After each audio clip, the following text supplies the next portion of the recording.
കോതമംഗലം കോട്ടപ്പടിക്ക് സമീപം കടുവയുടെ സാന്നിധ്യം സ്ഥിരീകരിച്ചിരിക്കുകയാണ്. ഇന്നലെ ഈ വാവലിയിൽ ഒരു പശുവിനെ കാടിനുള്ളിൽ ചത്ത നിലയിൽ കണ്ടെത്തിയിരുന്നു. അതിനെ ആക്രമിച്ചത് കടുവ തന്നെയാണെന്ന് സ്ഥിരീകരിച്ചു.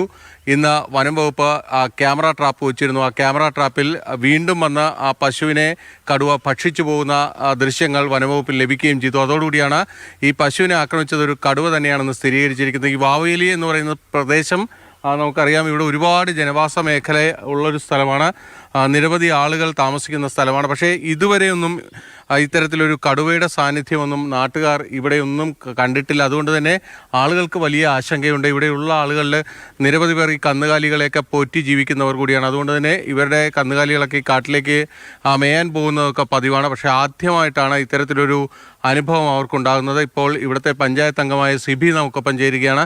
എന്താണ് സംഭവിച്ചത്? ജനവാസ മേഖലയിൽ നിന്ന് 1 കിലോമീറ്റർ ഉൾക്കാട്ടിൽ വെച്ചാണ് കടുവയുടെ ആക്രമണം ഉണ്ടായത്. തികച്ചും ജനങ്ങൾക്ക് ഒരു ഭീതികരമായ ഒരു അവസ്ഥയാണ് ഉണ്ടായിരിക്കുന്നത്. ഇനിയും ഇതുപോലെ ആക്രമണം ഉണ്ടായാൽ ആളുകൾക്ക്, ഇവിടെ സ്കൂളിൽ പോകുന്ന കുട്ടികൾ ഉൾപ്പെടെ നിരവധി പേർ ഇതിലെ ഈ റോഡിൽ കൂടെ സഞ്ചരിക്കുന്നവരാണ്. ഈ മേഖലയിൽ ഒരുപാട് താമസക്കാരെ നമുക്കൊപ്പം ഉണ്ട്. നേരത്തെ ഇവിടെയൊക്കെ നമ്മൾ മുൻപ് കാട്ടാന ശല്യത്തിന്റെ പേരിലായിരുന്നു ഇവിടെയൊക്കെ മാധ്യമ സംഘങ്ങളൊക്കെ എത്തിയിരുന്നെങ്കിൽ ഇപ്പോൾ കടുവയുടെ പേരിൽ കൂടി വരേണ്ട അവസ്ഥയാണ്. എന്താണ്, കടുവയും കൂടി വരുന്നു എന്ന് പറയുമ്പോൾ ഒരു ഭയമുണ്ടോ? ഭയമുണ്ട്. ഞങ്ങൾക്ക് ആനയെ തന്നെ ഞങ്ങൾ പേടിച്ചാ ജീവിക്കണേ. അതിൻ്റെ ഇടയ്ക്ക് കടുവയും കൂടെ വന്നു കഴിഞ്ഞാൽ പിന്നെ പേടി ഭയങ്കര അല്ലേ. ഇന്നലെ 7 ആന ഉണ്ടായിരുന്നു ഞങ്ങളുടെ വീടിൻ്റെ ഒക്കെ അടുത്തോടെ. അതിനെ കണ്ട് പകൽ പന്നി, അങ്ങനെ എല്ലാ വന്യമൃഗങ്ങളെ കൊണ്ടും ഞങ്ങൾക്ക് ശല്യമാണ്. വലിയ ബുദ്ധിമുട്ടാണോ? അതെ അതെ, വലിയ ബുദ്ധിമുട്ടാണ് ഞങ്ങൾ നേരിടുന്നത്. എന്താന്ന് വെച്ചാൽ പ്രതിവിധി ചെയ്യുക. ഞങ്ങൾ കന്നാലിയൊക്കെ വളർത്താണ്,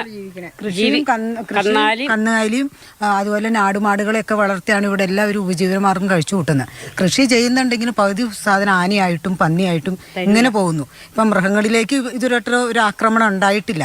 ഇപ്പം കടുവയും വന്ന് അത് ആക്രമിച്ചു കഴിഞ്ഞപ്പോൾ ഞങ്ങളുടെ ജീവിത സാഹചര്യം ഏത് രീതിയിൽ മുന്നോട്ട് കൊണ്ടുപോകുന്ന ഞങ്ങൾക്ക് തന്നെ അറിയാൻ പാടില്ല. ഇവിടെ നേണ്ട 1 കിലോമീറ്ററോളം വന മേഖലയ്ക്ക് അകത്താണ് ഈ കടുവയുടെ ആക്രമണം ഉണ്ടായിരിക്കുന്നത്. പക്ഷേ 1 കിലോമീറ്റർ ദൂരം എന്ന് പറഞ്ഞാൽ അത് അത്ര വലിയ ദൂരമല്ല. അതുകൊണ്ട് തന്നെ ഈ ജനവാസ മേഖലയിലേക്ക് എപ്പോൾ വേണമെങ്കിലും ഈ കടുവ വരാം എന്നൊരു ആശങ്ക ജനങ്ങൾക്കുണ്ട്. പ്രത്യേകിച്ച് അവിടെ ഒരു കന്നുകാലിയാണ് ആക്രമിച്ചത്. അതുകൊണ്ട് തന്നെ എളുപ്പത്തിൽ ഇരയെ ലഭിച്ച ഒരു കടുവയാണ്. ആ കടുവ വീണ്ടും ഈ ഭാഗത്ത് വന്ന് ഇര തേടാനുള്ള സാധ്യതകൾ തള്ളിക്കളയാനും കഴിയില്ല. അതാണ് ജനങ്ങൾ വലിയ ആശങ്കയിലുള്ളത്. ക്യാമറമാൻ ബിനു തോമസിനൊപ്പം ബിനിൽ, മാതൃഭൂമി ന്യൂസ്, കൊച്ചി.